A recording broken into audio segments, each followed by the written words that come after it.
Today I'm going to show you how to add an invisible red spot color to any layout. Now, when placed under UV light, these invisible red elements are really going to sing. Ready to go? Let's get started. Alright, with our file open, you can see we already have some elements in our layout. We have some constellations, we have this UFO, and these beam me up Scotty lines. We're also going to apply some effects to the ticket, the type, and the rocket ship. But first, let's look at the individual layers. Let's turn off the top artwork layer, so we only see the middle layer. This is where the majority of the invisible red is going to live.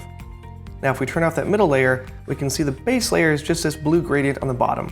We're not going to need that, so let's lock that layer off. Let's go back to the middle layer, but before we do anything else, we're going to need to create a new spot color. Right now it's just pink. So if we go to our swatch palette, click on the top right and click New Color Swatch. Color type will be Spot.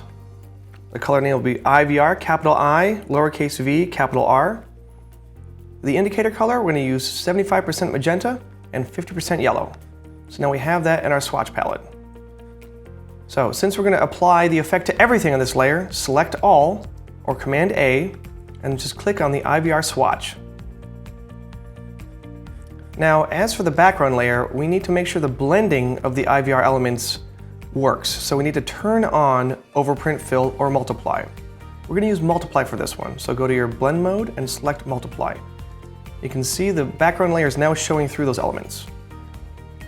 Okay, that's sorted, so we can lock that layer off and we'll turn the main artwork layer back on. Now we wanted to add some effects to the ticket, and we're going to start with the flying saucer.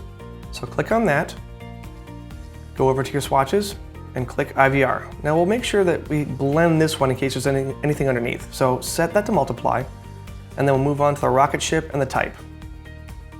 So you can see that these individual elements here have nothing beneath them. So click on the type and the rocket ship together. We're going to copy that, and then we're going to paste in place. Shift, Option, Command V. So we're going to paste it right on top of itself. Now simply apply the IVR and leave it be. We don't need to multiply or change the blend mode on this one at all. And you can see right there, it's just a plain white artwork underneath. All right, so now we're ready to export our file. So go to File, Export, or use Command E. We're going to rename this just to Go Beyond. Adobe PDF. Click Save. Now the preset, we're going to use PDFX4, so the Fire Command workstation knows where to apply the IVR toner.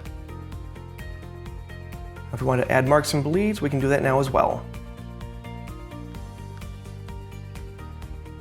Alright, let's double check our PDF. Alright, with our PDF open, we'll need to check the presence of our fifth color toner. If you don't see print production on the top right, go to the far left, click Tools, navigate down to Protect and Standardize, and select Print Production. Click Output Preview, and that'll bring up the separations panel. Now confirm Simulate Overprinting is checked, and then go down to the separations. You'll see the spot color at the very bottom. Click on and off the IVR box, and you'll see anywhere the fifth color is present, appear and disappear.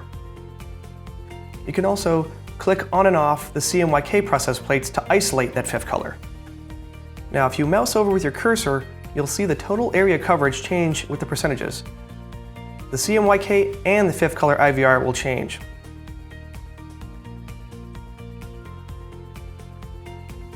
All right, now that we've confirmed the presence of our fifth color, we're ready to print our file. So there we go, that's how easy it is to add Ricoh's fifth color invisible red toner to your design.